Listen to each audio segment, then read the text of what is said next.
Assalamualaikum warahmatullahi wabarakatuh. Tuan-tuan, saudara-saudara, ibu-ibu dan bapak-bapak yang sudi mendengarkan keterangan agama yang saya berikan di dalam kaset ini. Moga-moga Tuhan melimpahkan, mengurniakan rahmat dan nikmat-Nya kepada kita semuanya. Saya akan membicarakan suatu ayat yang bertemu di dalam surat Al-Baqarah. Bunyinya, Allahu waliyul ladzina amanu yukhrijuhum minadh dhulumati ilan nur wal ladzina kafaru awliya'uhumut taghut yukhrijunahum minan nuri ila dhulumat.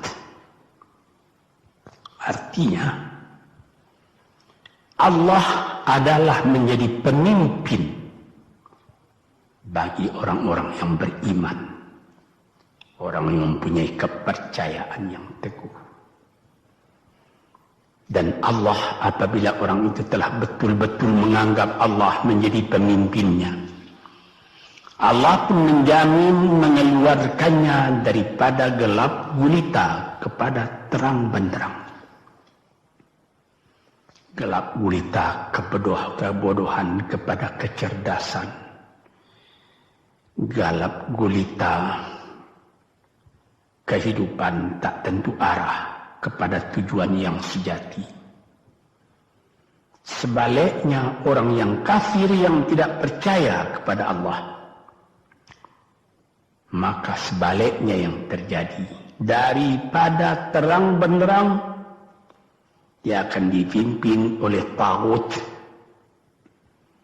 oleh kekuasaan-kekuasaan yang bukan bersandar kepada Allah. Yang demikianlah yang akan mengeluarkannya daripada terang benderang kembali ke dalam gelap gulita. Oleh sebab itu, rohani manusia itu adalah melalui di antara gelap dan terang kehidupan itu, di antara terang dan gelap kehidupan. Kalau sekiranya jasmani kita, kalau sekiranya badan kita yang lahir ini diberi cahaya oleh matahari yang terbit di waktu pagi, yang terbenam di waktu sore, rohani kita pun diberi juga terang oleh suatu yang lebih terang dari matahari, yaitu petunjuk dan hidayat Tuhan. Di dalam Al-Quran, Tuhan memberikan bujukan, memberikan jiwa besar kepada orang-orang yang beriman itu. Tuhan bersabda, La tahinu wa la tahzanu wa antumul a'launa in kuntum mu'minin. Engkau ini adalah orang yang tinggi kalau engkau tetap memegang kepercayaan kepada Allah Subhanahu wa ta'ala. Di dalam perjuangan hidup di dunia ini, perjuangan antara yang hak dengan yang batil, antara gelap dengan terang, antara keyakinan dan keraguan, manusia berjalan di sekitar itu. Di kiri dan di kanan kita berjumpalah gelap dan terang itu. Maka diberilah pedoman manusia tadi. Apa pedoman? Walaupun bagaimana hebatnya, geloranya, tofannya, alim bubunya, ombaknya dan gelombangnya kehidupan itu, manusia mesti teguh berpegang kepada iman. Sebab kehidupan di dunia itu menurut peraturannya ialah tidak ada yang tetap. Yang tetap itu ialah berubah. Berubah itulah ketetapan yang ada dalam dunia. Panas sangat terik, benar, nanti akan hujan. Hujan sangat lebat, benar, nanti akan panas. Di suatu tempat terjadi hujan yang lebat, berhari-hari timbul banjir. Iya, banjir itu tidak tiap hari, nanti dia kering lagi. Di laut pun demikian pula. Ada pasang naik, tergenang ke atas. Besok pagi air itu sudah kering lagi, surut pasang.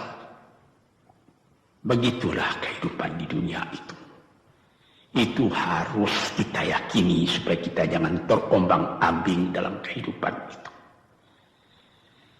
Kalau kita sudah mulai terombang-ambing, tahu-tahu walaupun bagaimana terangnya hari, gelap timbul dalam jiwa kita sendiri.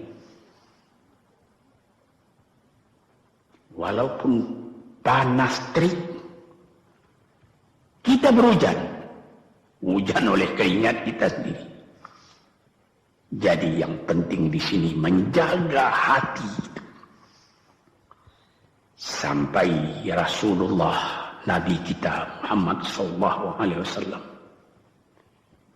inna fil jasadi mudghatan, di dalam tubuh manusia itu ada suatu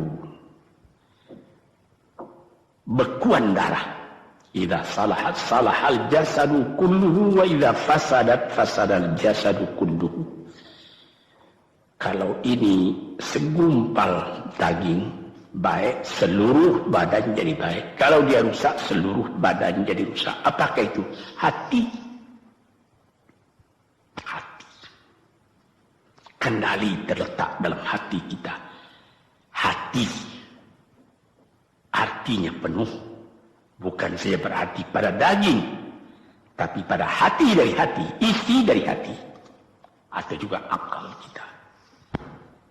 Sebab itu, maka kalau satu waktu saya pernah mengajarkan doa yang mengandung 8 sifat-sifat lemah menghilangkan kemerdekaan manusia, hari ini saya pun akan mengajarkan doa yang diajarkan juga oleh Nabi. Bagaimana menjaga hati tadi. Di situ dalam doa itu ada tersebut 4 perkara. Apa tersebut? Allahumma inni a'udzubika min qalbin la yakhsha'u wa min ilmin la yanfa'u wa min nafsin la tashba'u wa min du'a illa yusma'u. Jadi 4 perkara. Yang pertama, Allahumma inni a'udzubika min qalbin la yakhsha. Aku sangat berlindung kepada Engkau ya Allah, janganlah sampai terjadi hati saya itu tidak khusyuk lagi. Ini bahaya ini. Mulai bahaya mengancam kepada manusia. Kalau hatinya tidak khusyuk lagi, hati khusyuk yaitu hati itu tentu jelas tujuannya kepada Allah. Allah menjadi pegangannya. Allah menjadi bentengnya. Allah menjadi ingatannya. Allah menjadi tujuannya. Dan kepada Allah dia kalau sembahyang menghadapkan diri, menghadapkan hati, maka permohonan kita yang pertama kepada Tuhan, ya Tuhanku, janganlah sampai hati saya ini tidak khusyuk lagi. Sebagai orang Islam, kita sembahyang 5 waktu. Di dalam Al-Quran dikatakan sembahyang itu ialah khusyuk, terpadu ingatan kepada Tuhan. Tapi kalau kita sudah, hati itu sudah mulai ditumbuhi penyakit, walaupun sembahyang, mulai sejak Allahu Akbar, pikiran sudah menjalar kepada yang lain. Piutang belum menerima, utang belum terbayar, makanan belum masak, macam-macam lah yang teringat.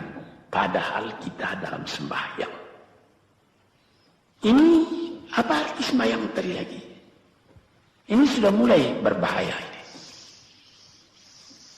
Banyak orang yang tidak meninggalkan sembahyang, tapi tidak ada bekas dari sembahyang itu kepada kehidupannya. Di dalam sembahyang kita baca inna salati wa nusuki wa mahyaya wa mamati lillahi rabbil alamin. Sesungguhnya sembahyangku dan ibadatku dan hidupku dan matiku sama sekali terserah kepada Allah. Ini dirasakan dalam hati, bukan cuma disebut di dalam mulut.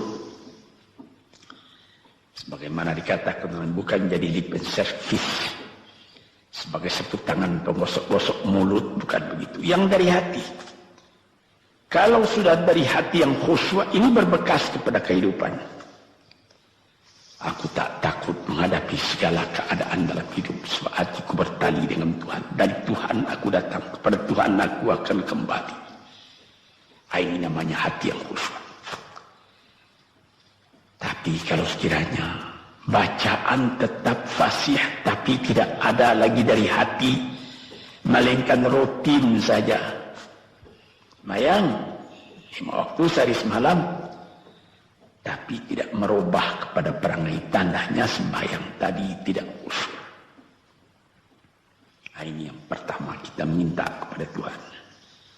Janganlah sampai kita mempunyai hati yang tidak khusyuk, hati yang tidak teringat kepada Allah. Kalau hati tidak ingat lagi kepada Allah, maka segala pekerjaan yang terlarang sudah ringan saja kita mengerjakan. Menipu, berdusta, membujuk orang lain mengerjakan perbuatan yang salah, mencela, memaki, itu karena tidak ingat kepada Allah, cuma ingat kepada diri sendiri saja. Ini yang pertama. Yang kedua dikatakan, wa min ilmin la yanfa'. Dan aku berlindung kepada Engkau ya Allah daripada ilmu yang tidak memberi manfaat. Padahal disebutkan oleh ahli-ahli, ilmu yang memberi manfaat itu membawa manusia kepada iman. Al-ilmu yad'u ilal iman. Ilmu itu membawa manusia kepada iman. Sekarang sudah ilmu banyak, tapi tidak membawa kepada iman, melainkan membawa kepada celaka. Sudah maju kepandaian orang, ilmu, pengetahuan orang, teknologi orang, sains orang, knowledge orang, dan segala macamnya. Tapi tidak ada manfaatnya kepada manusia. Cuma bahaya karena ilmu tadi yang datang kepada manusia. Sebagaimana ilmu manusia di abad ke-20 yang sangat penting, yaitu tentang tenaga atom. Maka timbullah bom atom, bom hidrogen, nuklir.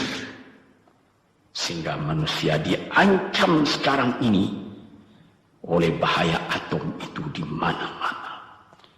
Apabila kita lihat di televisi bagaimana mengadakan demonstrasi di Australia, di Jerman Barat, di tempat-tempat yang lain, melihat bagaimana bahaya atom itu kalau terjadi perang dunia yang ketiga.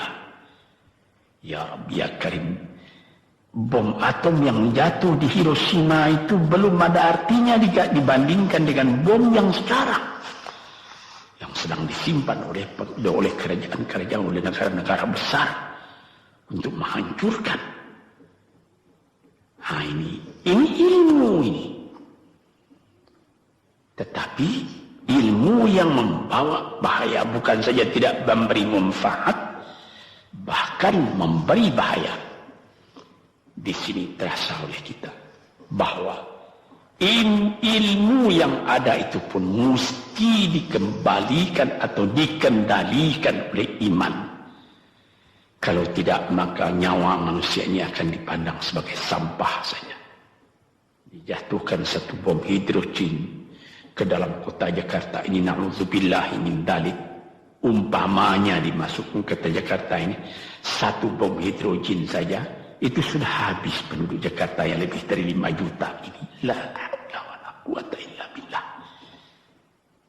Hari ini minta kepada Tuhan, ya Allah, majulah ilmu manusia, majulah teknologi manusia, tetapi jangan hendaknya kemajuan itu membawa kepada bahaya. Jangan ilmu pengetahuan itu membawa kepada yang tidak memberi manfaat. Ini doa yang kedua kepada Allah Tuhan sarwa sekalian alam.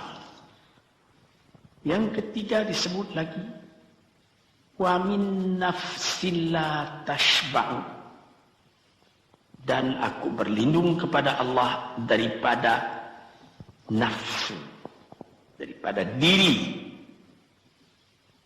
daripada ego, daripada tiap-tiap masing-masing diri ini yang tidak merasa kenyang.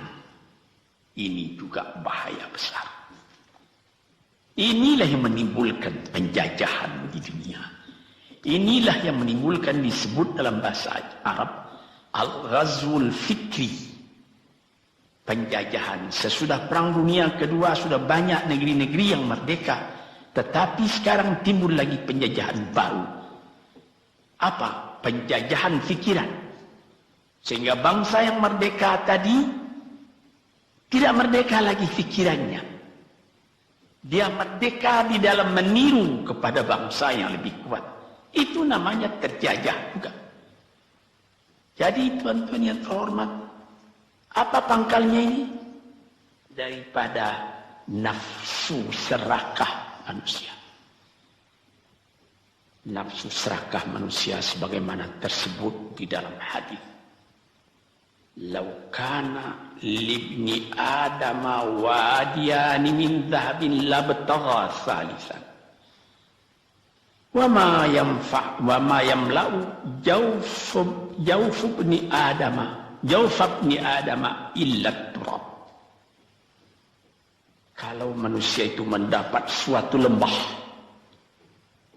yang penuh dengan kekayaan emas, suatu lembah, dia ingin supaya mendapat satu lembah lagi yang penuh juga dengan emas. Dapat 2 lembah, dia minta 3 lembah lagi yang penuh dengan iman. Nafsu manusia tidak pernah kenyang. Padahal akhirnya kalau dia sudah menutup mata, tidak ada yang akan memenuhi perutnya melainkan tanah. Saya teringat akan cerita yang disampaikan oleh Graf Leo Tolstoy, pujangga Rusia yang terkenal, bahwa orang yang tidak mempunyai nafsu yang kenyang itu, pada suatu hari katanya, ada satu orang kaya mempunyai tanah yang luas. Dia mengatakan kepada orang, boleh tuan-tuan mengambil tanah kepunyaan saya ini, berapa tuan suka, berapa tuan mau. Syaratnya cuma begini, sepanjang yang tuan berjalan dari timur ke barat, lantas sebelum matahari terbenam, tuan sampai kembali ke tempat tuan melangkah pertama tadi. Berapa saja tuan suka, boleh ambil tanah ini. Maka datanglah si tamak tadi. Tuan yang punya asli tanah tadi mengatakan, bawalah bakal, jangan lapar di jalan nanti. Baik, dibawanya nasi sebungkus, dia berjalan, jalan. Dari pukul 7 pagi. Kalau diambil kekuatan, hendaknya pukul 10 dia sudah makan. Melangkah lagi beberapa ratus meter atau sekian, nanti boleh kekuatan buat kembali. Sehingga sebelum matahari terbenam, dia sudah sampai ke tempat dia menuju bermula. Tetapi ini orang bernafsu betul, dia minta supaya banyak tanah yang dapat didapatnya. Dibawanya nasi sebungkus, tapi dia tidak jalan, di tengah jalan tak berhenti, kan nanti berapa meter itu nanti kalau saya berhenti, tanah yang kurang buat saya. Dia terus berjalan. Dia tidak ingat bahwa kekuatan masa pergi yang lebih cepat dengan kekuatan masa pulang yang lambat itu dia tidak taksir. Dia berjalan saja cepat-cepat. Sudah pukul 1 hari, sudah jauh perjalanan. Lantas nanti kembali. Kelemahan badan, kondisi dan suatu situasi tidak sama lagi. Tidak secepat dia pergi dahulu lagi dia pulang kembali. Maka bukan pukul 7 dia sampai, atau pukul 5 sore tadi dia sampai ke tempat dia berjalan bermula, karena dia jalannya sudah lunglai, kaki sudah penat, badan sudah letih. Kira-kira baru pukul 2 dia tidak dapat berjalan lagi karena sudah lapar. Dia coba makan sedikit pun tidak bisa lagi seenak makan yang tadi. Habis makan pun dia berjalan lagi. Pukul 3 dia terhenti. Jauh lagi baru sampai tempat yang pertama. Menurut syarat yang diberikan oleh mempunyai tanah yang pertama, kalau engkau tidak sampai ke tempatmu yang pertama tadi sorenya, tanah ini tidak engkau dapat lagi semua. Memang tidak sampai dia. Pukul 4 dia sudah berhenti berjalan, tidak kuat lagi. Mata sudah gelap. Akhirnya karena terlalu capek, terlalu penat, mati dia di tengah jalan. Berapa dia dapat tanah tadi lagi? Cuma sepanjang badannya untuk kuburannya, yang lain tinggal semua. Ini satu misal yang dibawakan oleh Graf Leo Tolstoy, yang sesuai dengan hadis Nabi tadi, nafsul la tashba, diri manusia yang tidak pernah merasa kenyang. Kita berkehendak tidak berbatas, tapi tenaga kita sendiri berbatas. Ini kali tidak difikirkan oleh manusia. Dia punya angan-angan, dia punya macam teori yang dikeluarkan. Dia lupa bahwa nanti tenaganya itu akan terbasas karena sakit, karena lapar, karena tua. Sebagaimana pepatah dari nenek moyang kita, tanda-tanda dikirimkan lebih dulu bahwa kita tidak akan lama lagi di sini. Apa? Rambut, gigi, mata sudah mulai kabur. Uban sudah mulai bertabur. Gigi sudah mulai gugur. Kulit sudah mulai kendur. Kalau mata sudah kabur, uban sudah bertabur, gigi sudah gugur, kulit sudah kendur, sudah 4 perkara. Yang kelima ialah pintu kubur. Nah, ini kerap kali manusia lupa yang demikian. Sebab itu dikatakan, ya Tuhanku, janganlah sampai aku ditumbuhi oleh penyakit nafsu yang tidak mau kenyang-kenyang itu. Nah ini, kemudian itu timbul lagi doa yang keempat. Disebutkan di situ, wa min du'a illa yusma'. Ini lebih berbahaya lagi. Ini sudah puncak dari bahaya. Apa artinya? Dan aku berlindung kepada Engkau ya Allah, daripada doa yang tidak didengar lagi. La ilaha illallah. Mendoa ya Allah, kasih aku ini, kasih aku kesempatan, tapi tidak didengar lagi.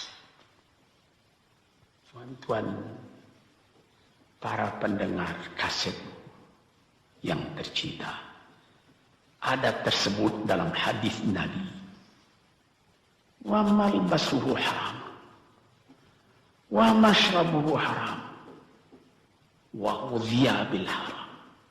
Ya Rabb, ya Rabb, fa'anna yustajab lah. Ash'asa, aghbara. Badan sudah penuh dengan kotoran, penuh debu. Yang mudu ilaihi ila sama, menadahkan tangan keduanya ke langit. Ya Rabbu, ya Rabbu, ya Tuhanku, tolong aku, ya Allah, bela aku. Padahal yang dimakan haram, yang diminum haram, dibesarkan dengan yang haram. Fana yustajabulah. Dengan jalan apa Allah Ta'ala akan mengabulkan doa itu? Badan kotor menghadap kepada yang bersih, meminta diberi kebersihan. Bagaimana caranya? Tuan-tuan yang terhormat, pernah dalam Quran Tuhan mengatakan, la yanzuru ilaih wa la yukallimuhum Allah wa la yanzuru ilaih. Allah tak mau mengajak dia bercakap dan Allah tidak memandang kepada dia. Saya sendiri dengan segala kerendahan hati mengatakan bagaimana beratnya kita bertemu dengan seorang orang besar.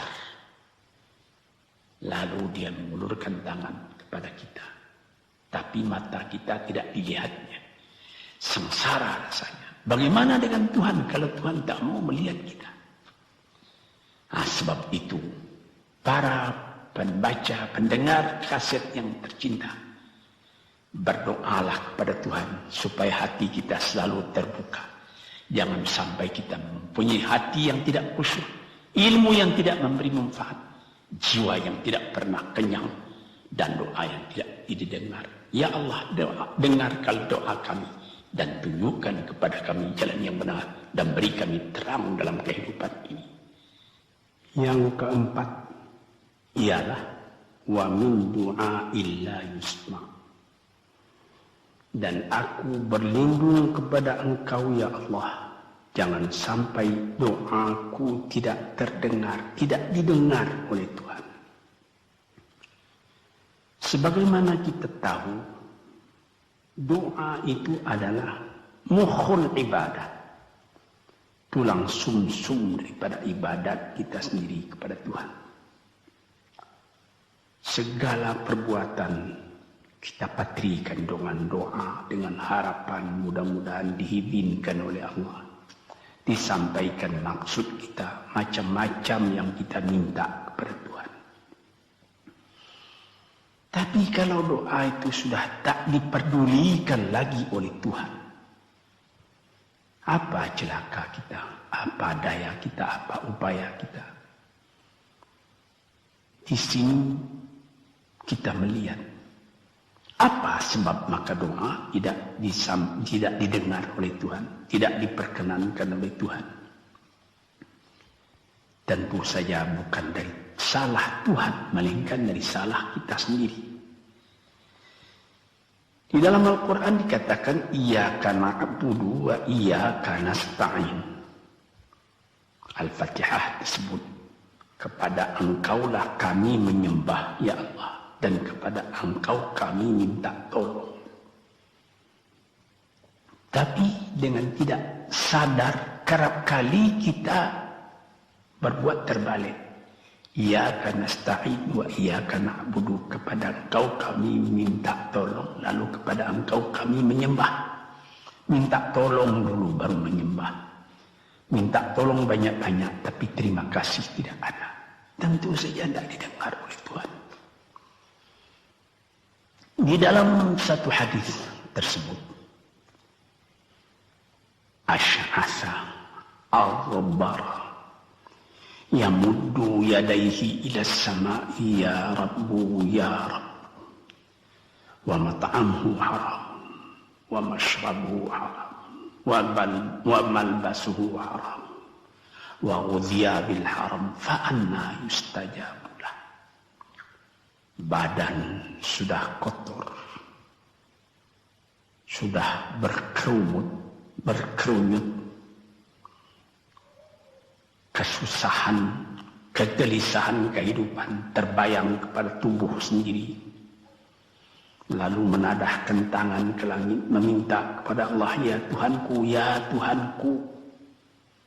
Bagaimana Tuhan bisa mengabulkan? Dengan pikiran yang kotor engkau menghadap kepada Tuhan. Kalau tidak terkabul, jangan Tuhan yang disalahi. Hatimu sendirilah salahi. Apa yang kau perbuat dalam kehidupan ini? Di mana terdesak engkau ingat kepada Tuhan.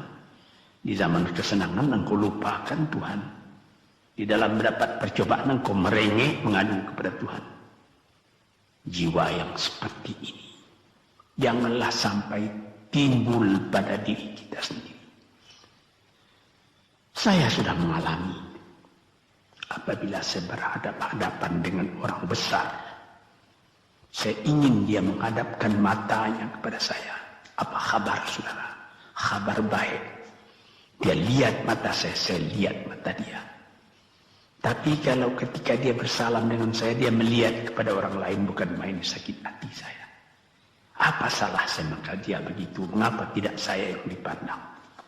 Sedangkan dengan sesama manusia lagi begitu perasaan kita. Bagaimana dengan Tuhan? La yanzuru ilaihim wa la yukallimuhum. Allah tidak memandang sebelah mata kepada Allah, kepada kita. Allah tak mau cakap, tidak mau bercakap dengan kita sepatah pun. Langit mana tempat kita bernaung, bumi mana tempat kita berpijak, kalau sudah demikian keadaannya. Nah, ini yang dijaga tuan-tuan yang terhormat dalam doa keempatnya itu. Hati janganlah sampai tidak khusyuk, ilmu janganlah sampai tidak memberi manfaat, nafsu janganlah sampai tidak kenyang, dan doa janganlah sampai tidak didengar. Saudara-saudara, moga-moga Allah memberikan kepada kita hati yang terang. Sebagaimana ayat yang mula-mula saya sebut tadi, Allahu waliyul ladzina amanu yukhrijuhum minadh-dhulumati ilan nur. Allah lah jadi pemimpin bagi orang yang beriman, sehingga dari gelap gulita dibawa dia oleh Tuhan kepada terang benderang. Walladzina kafaru, tetapi orang-orang yang sudah tidak ada kepercayaannya kepada Tuhan, awliya'uhumut taghut, yang menjadi pemimpinnya bukan Tuhan tapi setan. Dia akan membawa orang itu daripada terang benderang ke dalam gelap gulita. Kita jadi meraba-raba dalam gelap kehidupan. Dalam meraba-raba itu masih ragu entah kemana akan pergi. Maut pun datang. Gelap selalu. Di dunia gelap, di akhirat pun gelap. Na'udzubillahi min dzalik. Hadirin yang terhormat, para peminat kaset ini, moga-moga semuanya ini menjadi kenang-kenangan kepada Tuhan di dalam perjalanan yang jauh, di dalam keistirahatan hidup, sehingga mendapat ketetapan hati dan tumakninah. Assalamualaikum warahmatullahi wabarakatuh.